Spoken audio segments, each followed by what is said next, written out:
Saudara, kebakaran hutan dan lahan terjadi di sejumlah daerah. Ulah manusia dan kekeringan memicu terjadi kebakaran hutan dan lahan di kawasan nasional Bromo, Tengger, Semeru, hingga kebakaran lahan gambut di Ogan Komering Ulu di Sumatera Selatan. Apakah Indonesia sudah masuk darurat kebakaran hutan dan lahan? Apakah pemerintah daerah masih belum siap menghadapi kebakaran hutan dan lahan? Kita bahas bersama tenaga ahli Menteri Lingkungan Hidup dan Kehutanan, Raffles Panjaitan. Pak Raffles, selamat malam. Selamat malam Mbak Livi, selamat malam. Kita juga akan sapa manajer kampanye hutan dan kebun Walhi Nasional, Mbak Uli Arta Siagian. Mbak Uli, selamat malam. Selamat malam, Mbak. Saya ke Pak Raffles dulu ya, Pak Raffles. Jadi data dari KLHK, Karhutla ini sudah terjadi di mana saja titik-titiknya, Pak Raffles? Ya, terima kasih Mbak Livi ya. Memang titik-titik kebakaran ada di beberapa provinsi, khususnya di daerah Kalimantan. Kemudian juga ada di NTB, NTT.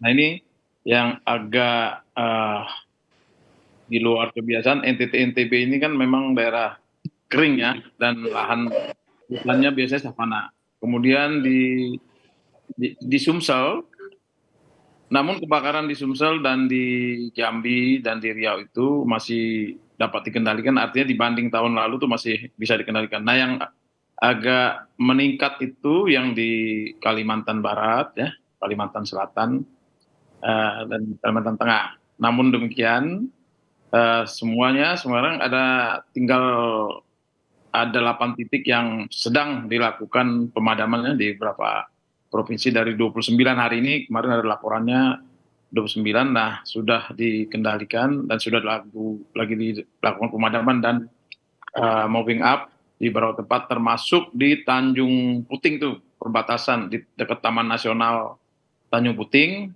tapi api sudah dikendalikan. Itu dari lahan masyarakat di perkebunan ya, ada perkebunan. Nah, kita khawatir jangan sampai masuk ke Taman Nasional, dan ini sudah tim di lapangan sudah tadi sore tadi ini melaporkan sudah dikendalikan. Nah, yang sedang berjalan, yang sedang masih ada tuh yang tadi di reporter itu yang di Taman Nasional Bromo Tengger Semeru ya, tapi itu pun sudah dapat ditangani, hanya karena memang ini kalau gunung ini kan dia anginnya jadi karena ada angin, ada oksigen, dan tentu ada apinya gitu ya. Yang selama ini terjadi di Indonesia tuh mostly hampir 99% karena memang ada aktor penyulutnya gitu, manusianya, apinya itu. Apinya itu tidak bisa datang sendiri. Sehingga pada musim-musim kemarau banyak memanfaatkan situasi itu. Nah, sebenarnya yang perlu kita lakukan untuk mitigasi itu bagaimana semua stakeholder ya, baik itu pemerintah daerahnya, pemerintah pusat, juga masyarakat dan para pengusaha, dan juga LSM-LSM ya, masyarakat yang ada di tingkat-tingkat tapak itu saling memberi perhatian ya, tidak membuka lahannya dengan membakar, apalagi kalau pada musim kemarau atau El Nino lagi, yang pada El Nino saat ini akan sangat berbahaya. Nah, untuk itulah peran semua stakeholder harus secara bersama-sama melakukan upaya-upaya. Dan kalau kita lihat kebakaran-kebakaran yang terjadi itu kebanyakan tuh malah di luar kawasan hutan ya, hutan dan berhutan. Nanti bisa saya uraikan di mana-mana saja. Oke. Saya ke Mbak Uli. Mbak Uli, catatan Walhi soal Karhutla tahun ini seperti apa, Mbak Uli? Ya, Mbak, terima kasih. Kalau menurut catatan dan analisanya Walhi, kebakaran hutan dan lahan tahun ini kejadiannya mirip dengan kejadian Karhutla di 2015 dan di 2019 ya. Dan kita sudah coba analisa data sejak Juli kemarin sampai September ini. Dan terbaru analisa per Agustus yang kami lakukan selama 1 bulan, kami mencatat sebanyak 12.400-an hotspot gitu ya, yang tersebar di 4 provinsi yang menjadi fokus kami memang dari dulu untuk melihat Karhutla ini gitu. Karena apa? Karena memang 4 wilayah ini adalah wilayah langganan, dan memang titik hotspotnya itu selalu berada di wilayah yang sama gitu. Ada di Riau, Jambi, Kalimantan Tengah, Kalimantan Barat, dan Sumatera Selatan. Sorry, ada 5 gitu. Dan kami masih melihat bahwa hotspot kebakaran hutan dan lahan tahun ini itu sama ya, masih juga banyak berada di wilayah konsesi perusahaan yang sebenarnya wilayah konsesi itu dan berikut dengan hotspotnya itu juga berada di atas lahan gambut gitu. Nah ini sebenarnya memberikan catatan terus-menerus kepada pengelola negara kita bahwa gambut ini memang kalau kita terus-menerus salah urus, maka kebakaran hutan dan lahan itu terus-menerus terjadi. Oke. Gitu. Nah, catatannya Walhi itu ada 900 perusahaan yang sekarang itu beroperasi di atas kawasan hutan dan kawasan gambut. Di Kalbar itu 7 ribuan hotspot itu berada di konsesi sebanyak 221 konsesi dan itu didominasi di kawasan hidrologis gambut sama dengan Kalteng.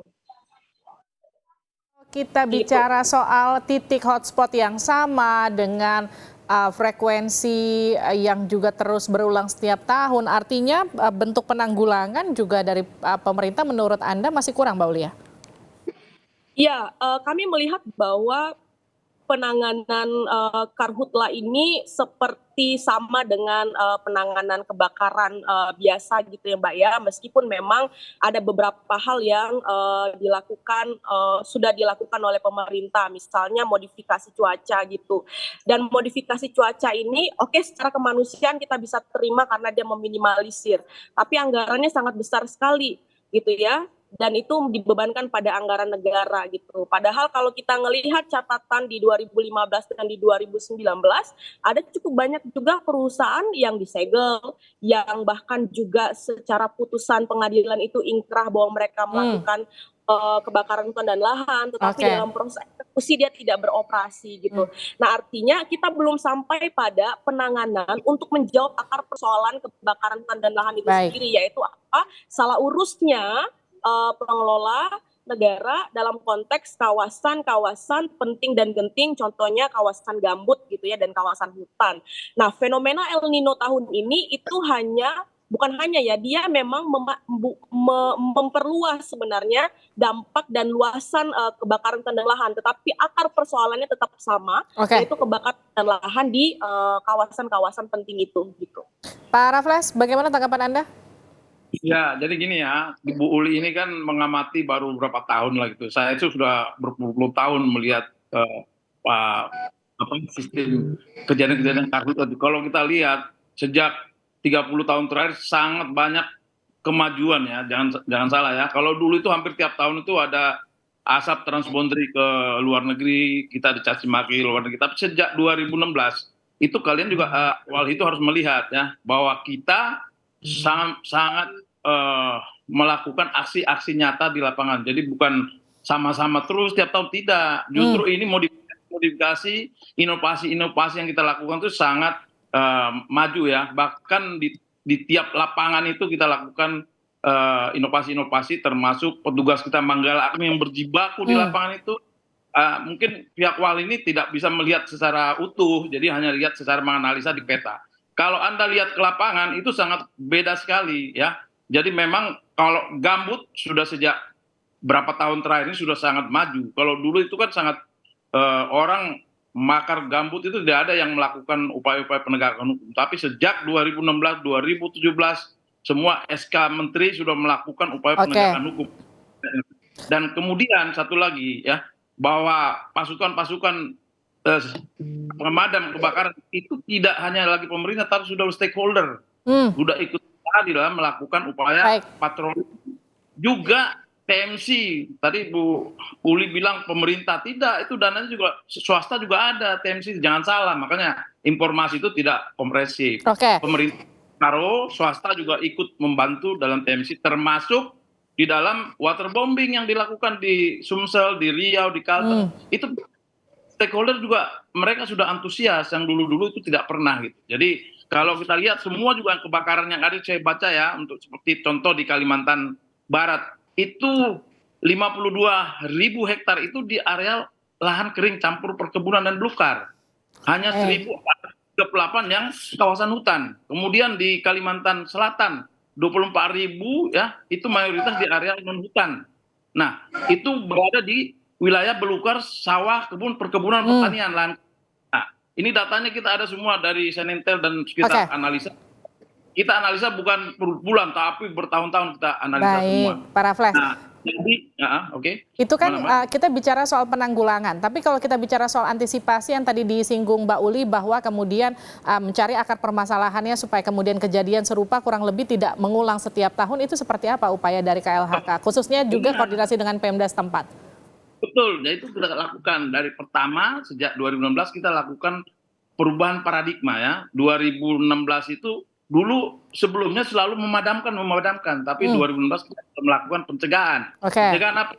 Early warning system, yaitu mendeteksi dengan hotspot melalui Sipong itu udah 2016 baru kita buka secara portal. Yang sebelumnya hanya pakai email mengirimnya ke stakeholder, jadi sulit. Nah sekarang 2016 sudah maju, siapapun bisa membuka, melihat hotspot, termasuk Walhi pun bisa buka sekarang tuh di mana-mana asal ada internet. Kemudian berubah tatanan gambut ya, tidak boleh lagi membuka, diberikan izin lagi untuk lahan-lahan yang gambut. Yang sudah terlanjur dilakukan penataan gambut. Kemudian dilakukan penegakan hukum terhadap orang-orang atau perusahaan yang melakukan pembakaran tidak menjaga lahannya di gambut, dikurangi dia dengan luas kebakar kalau ada kebakaran. Nah, kemudian juga melibatkan stakeholder, membuat satgas-satgas di setiap perusahaan wajib. Sebelumnya itu tidak pernah, itu sudah 2019 sudah jalan. Nah, itu sekarang berjalan. Terus kita lakukan lagi landscape, jadi pengelolaannya itu berdasarkan landscape fire. Jadi semua itu menjadi satu kesatuan karena itu tidak bisa dipisahkan satu kegiatan lain dengan yang lain. Perkebunan, perusahaan, HPH, Taman Nasional itu jadi satu landscape dan terpadu. Nah, memang permasalahannya memang kalau sudah terjadi kebakaran ya akan sulit. Makanya kita lakukan pencegahan, patroli terpadu dengan polisi, TNI, Polri. Sudah banyak kita lakukan aksi mitigasi, termasuk juga membuat meningkatkan diversifikasi produk untuk masyarakat setempat dengan dukungan CSR dari perusahaan-perusahaan juga dari pemerintah. Itu sudah berjalan. Jadi kalau tidak dilakukan itu mungkin sekarang luas kebakaran sudah 600.000 hektar. Artinya dengan antisipasi yang optimal, dengan tadi mitigasi yang juga optimal, artinya semuanya kita harapkan nanti ini ke depan, tahun depan, atau depannya lagi ini kemudian sudah angkanya semakin mengecil atau bahkan tidak terjadi ketika musim kemarau kebakaran hutan itu di Indonesia. Terima kasih Pak Raffles. Terima kasih juga. Baik, terima kasih Pak Raffles, terima kasih Mbak Uli telah bergabung bersama kami di Sapa Indonesia Malam.